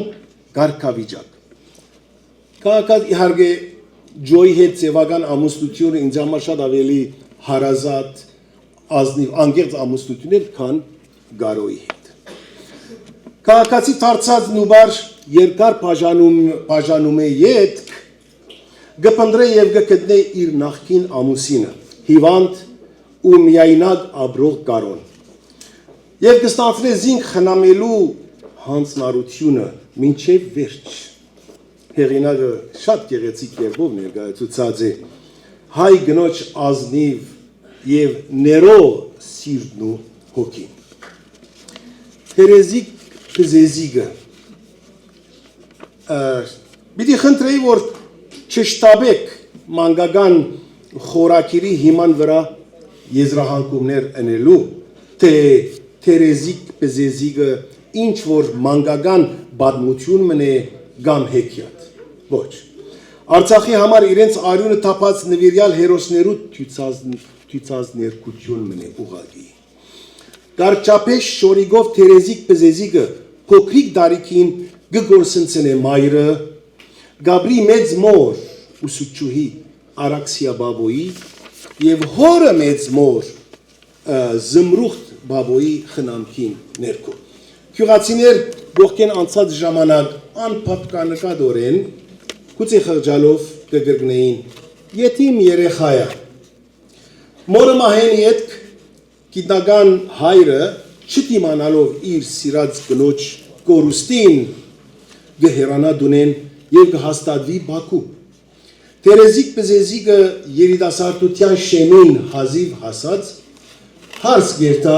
Երևան։ Եվ մանչ զավակ մգունենա։ Գարձես թե Փզեզիգը շունչ պիտի քաշեր, երբ վրա կհասնին Արցախյան կոյամարտի կռիվները։ Երիտասարդ ամուսինը գորոշե միանալ քունթերուն, կրվող քունթերուն, գթարնա կումարդագիմը հրամանատար, գադաղի կռիվներու ժամանակ գբաշխբանե հայրենի հողը, սակայն տշպախտ օր մնալ իր արյունը գխառնե հայրենիքի հողին ու գզոհվի հերոսապար։ Փզեզիգը որ պուտենեն հազիվ ցերպազատված գտարնա այրի աշխարի մեջ միայնակ։ Փզեզիգ կդեղեկանա թե իրենց գյուղաթաղ քյուղը ենթարկվի հրթիռներու անթուլ հարվածներու եւ հրեդանիներու դեղադարապ արգերու, որոնց պատճառով մեծ մայրն ու հարևանիկինը գզոհվին, ազատամարտիկներուն սնունդ պատրաստած բահոն։ Փզեզիգ քյուղ գուկա, զինք բահած ու խնամած տատի կերեզմանին կերեզմանակար տնելու։ Գյուղացիներ որոշ համագրանքով գշշնչային վիզը ծուր այրի։ Սակայն Փզեզիգ այլևս նույն յետիմ երեխան չէր։ Ոչ ալ վիզը ծուր այրին, հեղինակին խոսքերով ան, հերոսի գիներ և հերոսի ծնված հրաշք որդի էր մեծացնում։ Երևան վերադառնալը ետք հերացած հայրը կհայտնվի իր կյանքին մեջ, Բաքվի կոտորածներուն ժամանակ իր նոր գինը և երեխան գործընծնել է ետք, կոտորված հարևան ընտանիքի միակ փրկված աղջնակի Նյուշայի ձեռքեն բռնած։ Հայրը կար ժամանակը Փզեզիգին գողքին մնալով մխիթարություն էր։ Փոքրիկ նշան փուժման գդանի Գերմանիա, այնտեղենալ գդեղափոխվի Միացյալ Նահանգներ։ Հեղինակը Թերեզիկ Փզեզիգը գնմանցնե ծարիմը, որ յանքը սկսած է դերևաթափով, ծաղկած է, թալարջի ու դերևներ արձակած, սակայն վերահաս աշունը եկած է նոր դերևաթափումով եւ կինը մնացած է այր։ Ժամանակ մի հետ հայրը գհրավիրե իր աղջիկը Միացյալ Նահանգներ, որ խնամե զինք ու դեր դառնա բարմանուհի նիշային։ Հորը հրավերին տարած բզեզիկ արդեն դեղափոխված է Միացյալ Նահանգներ, դղան ամուսնացած է եւ Թերեզիկ թորներ ունի։ Խնդրեմ մի ցանցրանակ կես էջ գուցե։ 2020 թվականի սեպտեմբեր 27-ներ։ Թերեզիկ մտավ լրահոս, պատերազմ էր սկսվել։ Սիրտը պրունցք է դարձել, ինչպես դարիներ առաջ, երբ լսեց գումարդակի հրամանադար ամուսնու զոհվելու լուրը։ Բզեզիկին տղան վերադարձավ դուն, ջամբրուկը զինվորի պես կանգնեցրեց դրան շեմին, ասաց. գնում եմ կռվելու, փորը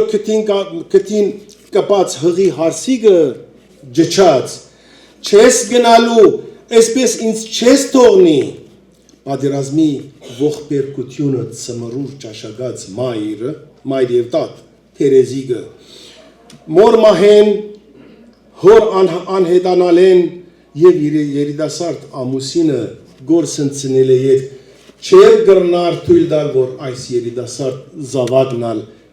գործընծնի։ Պատերազմի երկար հետևելու դեր կհասցնես մեկնել, ասաց Թերեզիկը։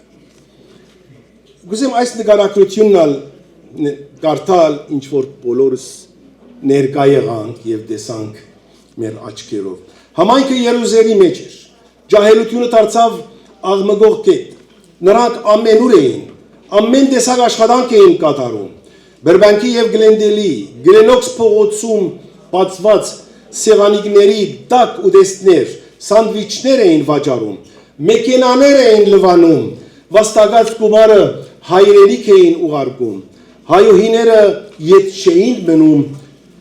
իրենց զավակներից, մակնագործում էին կամ մակրազարդում էին իրենց բահարանները, ունեցած չունեցած հանում եւ հանում էին եւ դնում էին վաճառքի։ Թերեզը մարտականորեն թևերը կշտեց, որոշեց ցերկից եկած ամեն ինչ անել, գնաց բարեգործական կենտրոն։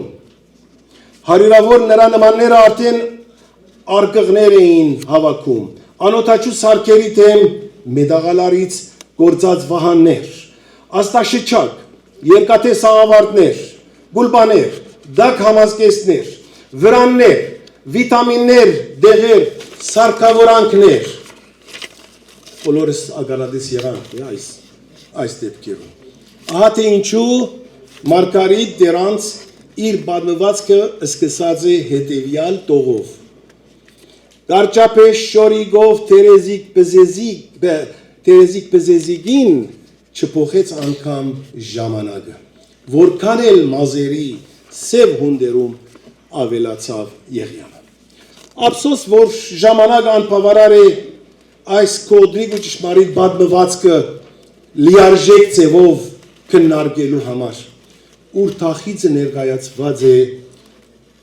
շատ հաճելի կերպով։ Արեք գիրքը, որուն ամբողջ եկամուտը պիտի դրամատրվի Արցախի դեղահանված ընտանիքներուն կյանքը բարելավելու կամ տանելի դարձնելու համար։ Գարտացեք եւ ինձի նման կհամոզվիք, որ Մարգարիտ դերանց իր պատմվածքներու խայտաբղետ ժանրերու կողքին գրնանք արժանավես անվանել Արցախի խաղաղ կյանքը, Արցախի հաղթանակն ու Արցախի բարդությունը գեղարվեստականորեն վավերագրած թիվ 1 հեղինակը։ Շնորհակալություն։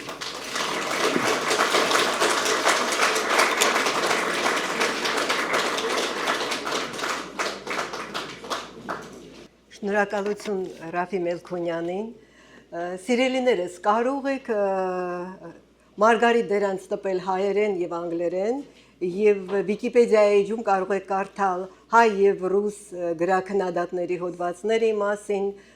մամուլի անդրադարձներ, հարցազրույցներ եւ հետաքրքիր շատ այլ նյութեր։ Իսկ YouTube-յան ալիքում կարող եք լսել կարծես թե 4 աուդիո պատմվածքներ, երգեր գրած իմ խոսքերով եւ հեռուստատեսային հաղորդումներ։ Իսկ հիմա մենք շատ հետաքրքիր ելույթ ունենք։ Անահիտ Իշխանյանը Արցախյան ակունքներով արվեստագետ է, ավարտել է Երևանի Գեղարվեստաթատերական ինստիտուտը, ռեժիսորական բաժինը։ Նա աշխատել է Ստեփանակերտի Գորկո անվան թատրոնում, ինչպես նաև առաջին պետական ստուդիայում։ Տաղանդավոր արվեստագետը առաջիններից մեկն է, որ արցախյան մշակույթը ներկայացրեց Լոս Անջելեսյան հայամանքին եւ ընդհուպ մինչեւ օրը շարունակում է տարածել այն այնքան զուլալ է եւ համահունչ իր ակունքներին։ Դալիճում շատ են արցախցիներ, իրենք կհամոզվեն այդ իր երկեցողության զուլալ լինելը եւ բարբարին եւ հավատարմությունը արցախյան բարբարին։ Անահիտ Իշխանյանը մեզ համար կկատարի Ղարաբաղի հորովելը։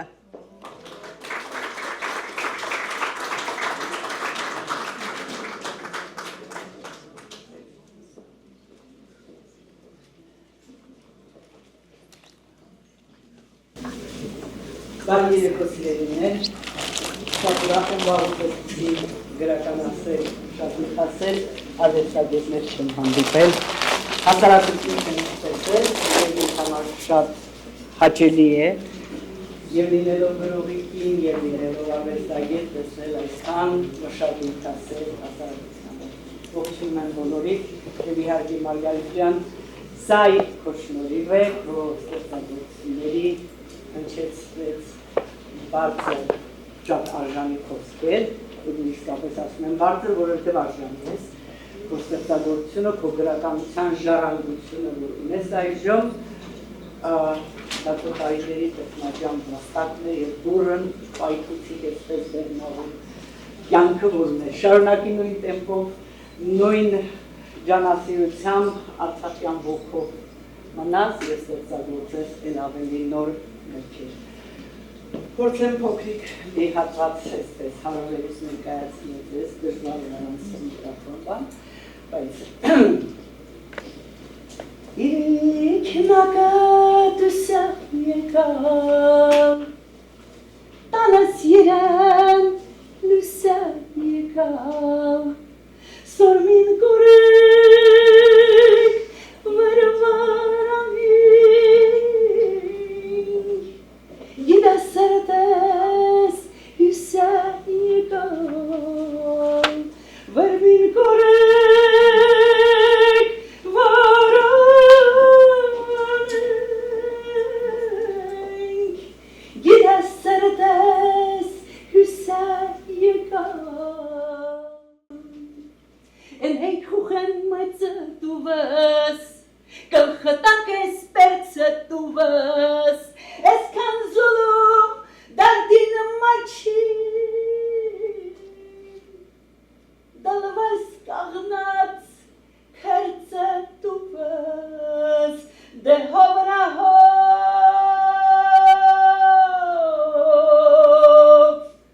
apan mata.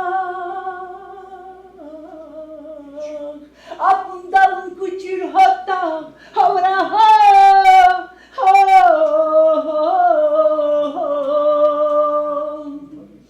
Zerke çepata çapkıya, pançı tıxis yazana, maşken bürden çakıda, etapahum xezana, maşken bürden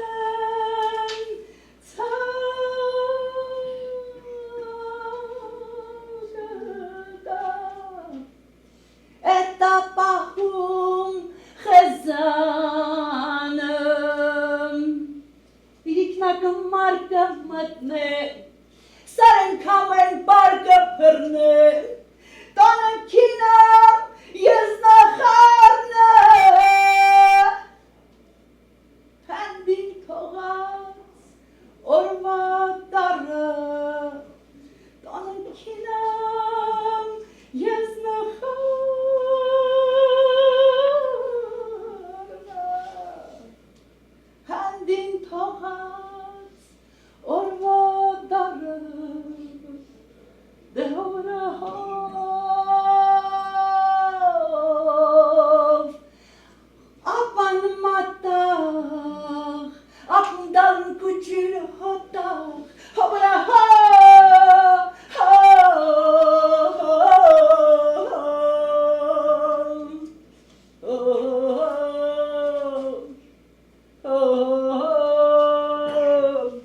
Իրանահայ համայնքը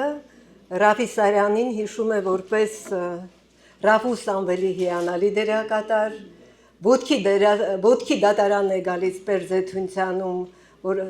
Սողոմոն Թելերյանի դերը, մեծ լռության մեջ Դանիել Վարուժանի դերը, սպանված աղավնու մեջ եւ այլ հետաքրքիր դերակատարումներ։ Իսկ Լոս Անջելոսյան համայնքը նրան հիշում է որպես ասմունքող։ Առիթ եմ ունեցել մասնակցել նրա ասմունքի երեկոներին եւ կարող եմ ասել, որ ավելի քան հիանալի է նրա ասմունքը, հատկապես ինձ ոգեշնչել է այն փաստը, որ չունենալով հայրենի եւ դերասանական արվեստի ակադեմիական ոչ մի կրթություն, նա հասել է այդ հմտության ինքնակրթության միջոցով։ Եվ նրա հետաքրքիր արտահայտությունն է, որ ես չեմ ծնվել հայրենիքում, բայց հայրենիքը մի օր ծնվել է իմ մեջ։ Ռաֆի Սարյանը ձեզ կներկայացնի Սեր լուսնեզրին վեպից մի քանի հատվածներ։ Ռաֆի Սարյան։ Նաև ուզում եմ նշել, որ Ռաֆի Սարյանը շատ է մեզ օգնել կազմակերպչական հարցում, հյուրասիրության հարցում։ Շատ շնորհակալ եմ։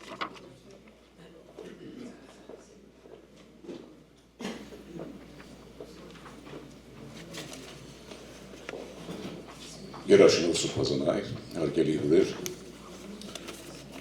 այս երեկո մի անգամ եւս հավաքված ենք նորին երազանցություն գրականության շուրջ։ Եվ այս երեկո այս առիթով Մարգարիտ Դերանցին արժանավորի կոչում տալով, որ այս գրական ծանր աշխատանքը տարել է։ Այս վերջին տարիների ընթացքում, եթե նկատած լինեք,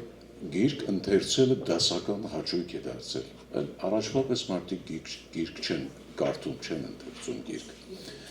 Եվ նամանավանդ երիտասարդների մեջ, որ հնաոճ է դարձել գիրք ընթերցելը։ Դա ցավալի է, բայց միանշանակ նրանք, ովքեր որ գրականություն եւ գրականասեր են, անպայման կարդում եւ հետևում են, ինչ որ նորություններ եւ հրատարակություններ լինում։ Այլինչ ես այս երեկոում պիտի խոսեմ եւ ավելի շուտ պետք է խոսեի շատ կարճ եւ այսպես հակիրճ գրի եմ առել, որպեսզի կարողանամ սահուն կարդալ եւ դրանից հետո այն ինչ որ հասկացել ու քաղել եմ Սեր լուսեզրին վեպից, ձեզ կընթերցեմ շատ կարճ, հետո նախաբանը նույնպես շատ կարճ կկարդամ ձեզ համար ու հետո վերջում եթե առիթ լինի շատ կարճ Սեր լուսեզրի վեպից ձեզ կընթերցեմ մի հատված։ Ճշմարտությունն այն է, որ 3 տարի առաջ անպայմանորեն ուզում էի ծանոթանալ Մարգարիտ Դերանցի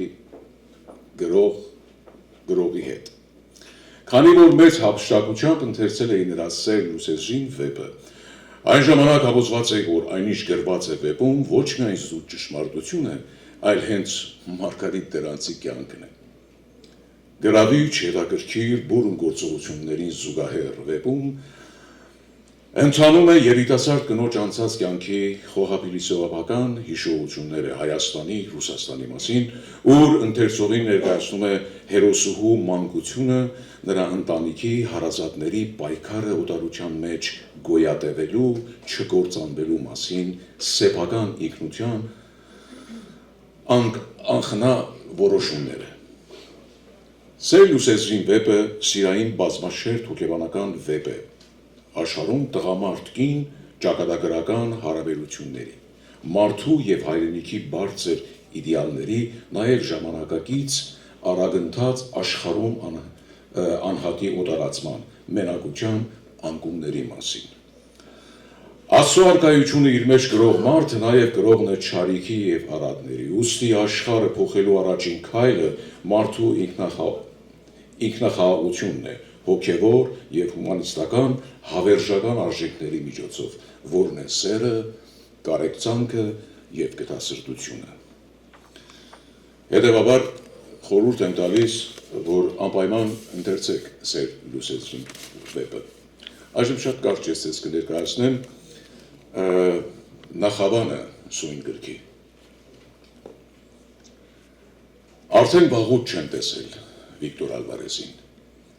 բայց հիշողությանս մեջ դեռևս թարմ է նրա հետ հանդիպումը, որը կայացավ տարիներ առաջ հոգուս մեջ ծանր նստված թողնելով։ Վաղուց էի ուզում գրել այն ամեն ինչի մասին, այդ դեպքերի մասին, բայց գիրս հանդերձ տխրություն էր խարուցում, քանզի բարերը չեն կարող նկարագրել այն լրությունը, որ եղել է երկարատև եւ որի ետնախորշում մորմոք կա։ Դեռ չգիտեմ, թե ինչ տեսք կունենա ապագա ստեղծագործությունս, չգիտեմ, թե գրիչս ինչ կշարադրի հիշողությանս էջերին, հույս ունեմ, որ կավարտեմ այս աշխատանքը թեկուզ տառապանքով ու կազատագրվեմ դիվանական ազատությունից, որ հոգեկան ուժ է ջլատում, որի մեջ հայտնվեցի ճակատագրական հանդիպման արդյունքում։ Լռություն է, քար լռություն։ Ես նվաճել եմ այս ապագան, բայց չեմ կարող ենթադրել, թե վաղվա օրերն ինձ ինչ են բերելու ապագայից։ Այնուհանդերձ կա հույս նրան, որ ատրճանակս չի գրակելու։ Սա նախաբանն էր։ Չնայած այս երեկո ես որպես ինձ արվեստագետ չեմ համարում, բայց ես դավաճանություն եմ կարծում արվեստագետին, եթե ինքը չի կարողանում իր արվեստը ներկայացնի։ Ես պիտի աղոթեմ ձեզ հետ միասին, այս աղոթքը, քանի որ բոլորից սրտում նույնն է, ինչ որ այս տողերի մեջ հայտնվում է երեկոն։ Մոտենում է Աստծուն, մոտենում է իր սրտի խոսքն ասելու, ու ես պիտի անպայման այս աղոթքը ձեզ հետ ասեմ միասին։ Իմ զրույցն այս կամ աղոթքս լուր, պապերիս ձայնը քեզ հասցնելու չի քնարցում կհամ, քանի սերունդ է ու քանի դար է, որ մնացել է մենախոսություն։ Ասել ենք լացել ցամաքեսնելով ակունք աչքի, ըմբոստացել ենք ու հես խոնարվել հլուր նազան ճակատագրին, փորձել ենք մեր մեջ փնտրել, գտնել մեր ծախորդության միան քեզ հասցնելու նախապատճառը։ Ու միշտ ապրել ենք հույսով, հավատքով, Հայաստան երկրում, հայից մեծաթիվ քարերից նույնքան խաչքար կերտելով։ Քնած թե արթուն նահատակների հոգիների հետ անվերջ խոսելով, կամ թե մարմնով դեռ ողջ մնացած մեր որբուկների, գաղթականների ու հոգով սառած ինձ նմանների լուր սպասումին արձագանքելով։ Իսկ դու դեռ լուր ես Աստված, կամ քո հոգին էլ է դեռ խռոված ու չարացած, ես քո իսկ օրհնության բանական դարձած մարդ արարածի մեղքերի համար։ Կիսվիր դու ինձ հետ, վստահիր ասկիս գաղտնիքը հոգուն, ու նոր աչքերում հավատք դու փնտրիր, ու փնտրիր այնտեղ հույսը հարության, մխիթ արանքի մի նշխար գտի բոլորի համար, ու թե կարող ես բարություն շախտուր մարդկության վրա, կամ ատիր մեզ էլ, որ էլ չփորձես Քրիստոս որդու տանջանքի գնով անօրեններին, անհավատներին դարձի բերել։ Թող որ սխալվեմ, բայց լսիր Տերիմ, գոնե այս անգամ հայերիս պատգամն ու աղոթքը լսիր, էլ մեզ մի տանջիլ, ու էլ մի փորձի վայրի ցեղերին ավերակ դարձած տաճար նվիրել, անտարակույս է, որ այդ մշտապես ախոր կդառնա, ու մի մատնիր մեզ կրկին փորձության, քանզի լավագույն քո արժեքները հայցերումները պատվով են գրել եւ դրանով իսկ մտածրել օրը գալստյան ամենաբրգչի։ Ու թե ասուչե ձայն իմ մարսիալիդ, վճիրն ամբեգ է, հույսան նշան, ու եթե դեռ պիտի քայլենք նույն ճանապարհով, ու դեռ խաչվելով ու սրբանալով պիտի մարդու մեջ ճարին սպանել, թող որ անառակ որդի համարվենք, միևնույնն է, անիծելու ենք ճակատագիրն այդ, աղոթելու ենք մի լուր առաստված։ Հոգու փրկության նոր ճամփա գտիր ու արթնացրու հայերիս մեջ սասնած ծռերին։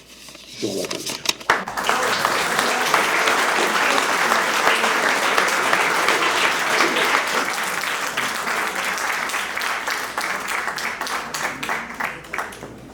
Իսկ հիմա մենք հետաքրքիր հյուր ունենք, որ մեզ մոտ է եկել հատուկ առաքելությամբ։ Ես այդ մասին իմացել եմ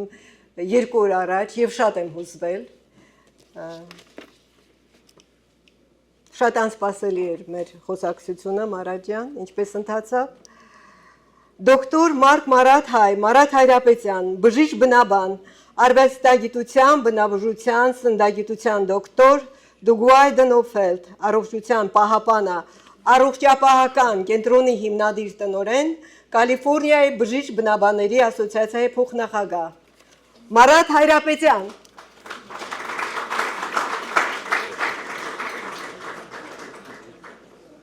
Երաշնոր Սրբազան հայր, սիրելի հյուրեր, այսօր շատ գեղեցիկ միջոցառում է, այն ուղղված է մեր բոլորի կողմից շատ սիրված Մարգարիտ Դերանցին և նրա գրքերի շնորհանդեսին։ Մարգարիտ Դերանցը 7 գրական զավակի, 7 գրքի, 7 հրատարակված գրքի հեղինակ է, կամ ինչպես ուզում եմ ասել, 7 նպատակային ու արժեքավոր քայլի հեղինակ։ Քայլ կամ քայլեր, որոնք միտված են մեր հայրենակիցներին դարձնել ավելի ընթերցող ու ընթերցասեր, իսկ ընթերցասեր հայրենակիցներին հաղորդակից դարձնել ու մտերմացնել հայ ժամանակակից գրականությանը ու արվեստին։ Շնորհավորում եմ այդ հաջողված քայլերի կապակցությամբ։ Գիտեք, որպես բնաբուժ նաև պիտի ասեմ, որ գրականությունը, ընթերցանությունը, բոլորդ կհամաձայնեք ինձ հետ, որ աղոթքներ և աղոթքների ընթերցանությունը իզորու են բուժել մարդու հոգեմտավոր աշխարհը։ Այնպես էլ վեպերը, բանաստեղծությունները, առակները, աֆորիզմները հնարավոր են շտկել մարդու մտահոգևոր որոշակի շեղումներ։ Եվ այս առումով, թե իբրև արվեստաբան, թե իբրև բնաբուժ, կարևորում եմ բարձրաժեք գրականության դերը մեր թե հոգևոր և թե առողջապահական առումով մեր կյանքում։ Բացի մասնավոր զրույցից, այսօր եկել եմ նաև պաշտոնական առաքելությամբ և մեր սիրելի Մարգարիտ Դերանցին բերել եմ մեր պետական ատյանների, մեր պաշտոնյաների և մասնավորապես Գլենդելի քաղաքապետի, ինչպես նաև Կալիֆոռնիայի սենատի գնահատության հավաստագրերը և սիրով հիմա կընթերցեմ ու կհանձնեմ մեր հերոսուն։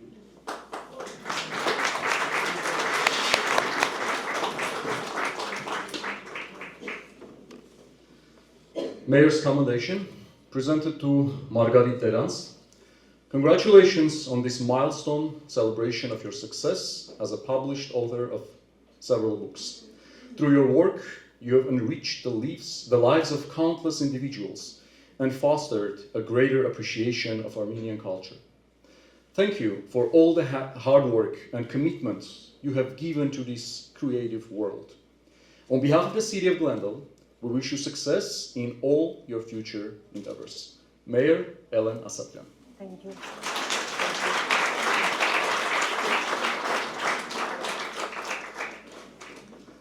Եվ հաջորդիվ մեր գեղեցիկ նահանգի սենատից ստորագրված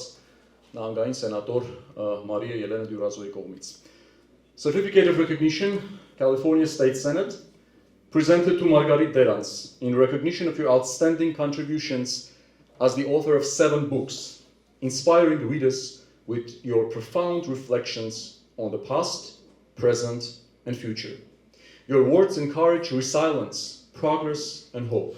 reminding us all that while we honor our origins, it is our dreams that shape the future. Your dedication to enriching the lives of many through your writing is truly commendable. State Senate. Thank you.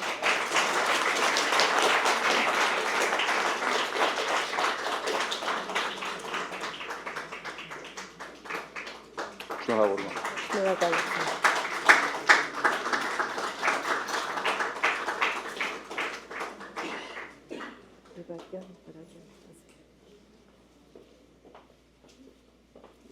Շնորհակալ եմ, զգացված եմ Մարաջյան ձեր քո ջանքերի համար եւ քո հետեւողականության, շարունակական հետեւողականության համար եւ սիրելիները շնորհակալ եմ բոլորի ձեր ներկայության համար եւ առանց ձեր սիրո, առանց ձեր աջակցության, առանց ձեր մեծարման եւ գնահատանքի երևի չեր կայանա այս պարգևները եւ այս պարգևները նաեւ ձերն են։ Շնորհակալություն յուրաքանչյուրիդ ներկայության համար։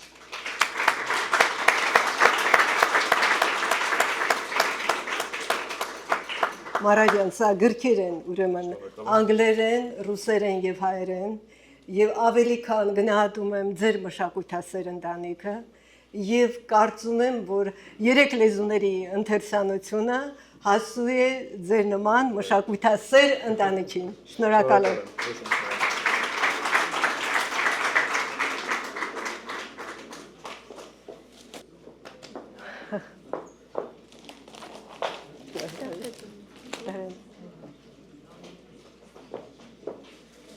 Այժմ օրհնության խոսք մեզ ունի հայտնելու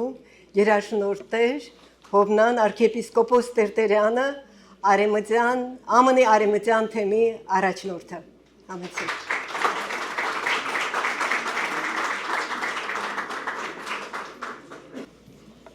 Վստահ եմ բոլորը դել ըմբոշխմեցիք այս գեղեցիկ երեկոն քեղարվեստական ճաշակով հարուստ եւ այս երեկո վերադառնաք ձեր բնակարանները լուսավորված հոգով, ձեր հոգիների մեջ եւ ձեր սերդերի մեջ նաեւ ամրագրած բանաստեղծական ոգին մեր սիրելի Մարգարիտ Դերանցի։ Ազնիվ դիգին Մարգարիտ Դերանցի հետ կներաշունչ մեր հանդիպումները իրենց փոխանցությամբ եղած են հայրենակույր եւ միշտ նպատակասլաց դեպի Արցախ։ Բազում արիտներով մենք հանդիպեցինք եւ այս դախտացության մեջ կարող ենք ամփոփել մեր բոլոր զգացումները, նաեւ այն ապրումները, որ ունեցանք։ Մարդը իր երազներով եւ սպասումներով գտարնա հավերժի ճամփորդ եւ իր բարերի մեջ գիտի ամփոփել ամբողջը դեսիլներ, երազներ, սպասումներ եւ իրոք Մարգարիտ Դերանցը մեզի գներգայանա որպես վավերական գրող, որ գիտի իր էության խորքին փոխում առնող խոսքը դարձնել բոլորի զգացումներու արդացոլումը։ Թվերի աշխարհը բարերի աշխարհը կարող են վերածել միայն այն մարդիկ, ովքեր իրենց էության մեջ գիտեն գրել սերն Աստուծո, իրենց հույսը դնելով Աստծո վրա եւ վերջապես կյանք հաստատելով հավատքի ժայռին վրա։ Ազնիվ դիգին Մարգարիտ Դերանց անստապես մենք պիտի ուզեինք մեր բարի մաղթանքները ցես հղել եւ ցեր ստեղծագործություններու ամբողջությունը վերնակրել կյանքեն լույսի բերված պատկերներ դիդրոսակրումով։ Այս հիշարժան երեկոյի համար մեր շնորհավորությունները ձեզ ենք ներկայացնում դիգի Մարգարիտ Դերանց եւ մեր երախտիկը բոլորիդ սիրելիներ։ Քանզի ձեր ներկայությամբ թանկագին ու անգորընչելի եւ անգողոբդելի վարգյաններ բարգեւեցիք դիգին Մարգարիտ Դերանցին։ Ձեր փոխանցակ կյանքը բոլորիս կպատմի հողին վերքի մասին, որպես հրավեր դեսլաբաշտ կյանքի։ Ձեր վարձ կգադար եւ Աստծո օրհնությունը մաղթենք ձեզ ապրեք։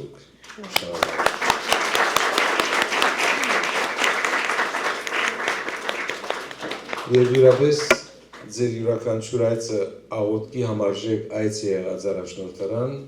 հետևաբար աղոթքով կփակենք նաև այս հրաշալի երեկոն։ Եվ վասն Սուրբ Խաչի կոպատվականի դերընգազ աղաչանսներ եկեցոզ մեզ Սուրբ Խաչի ուսաղաչես սուքս տեր զիսովավ պրկեսցես մեզի մեղած և կեցուսես շնորհի ողորմության յուրո ամենակալ Տեր Աստված մեր կեցո եւ օրմյա Բահբանի չևույս հավատացելոց Քրիստոս Աստված մեր բահյա բահբանյա եւ օրտնյաս հավատավոր ժողովուրդս ընտովանյալ սուր